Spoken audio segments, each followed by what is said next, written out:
มามื้อนี้มีตะโกอันสิเฮ็ดอันข้าวกำเนาะมันก่อนอื่นมีตะโกก็สิเอาข้าวกำแช่น้ำก่อนเนาะนี่เนาะนี่เนาะนี่เนาะตามไม่ทันมีตะโกกินคนเดียวเนาะข้าวกำนี่แม่มีตะโกบอกใส่น้อยๆเนาะแล้วก็ข้าวเหนียวมากกว่าเนาะมาตามไม่ทันสุดนะตามไม่ทันนี่ข้าวกำอันนี้สูตรนี่ยี่ห้อนี่เซฟนี่มีปัญญาซื้อบ่มีปัญญาซื้อบ่นี่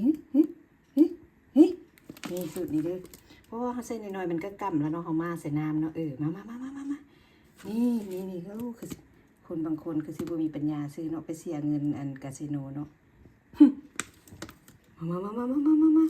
โอ้แซ่บหอมเนาะยี่ห้อซื้อยี่ห้ออันข้าวกำค่ะว้าว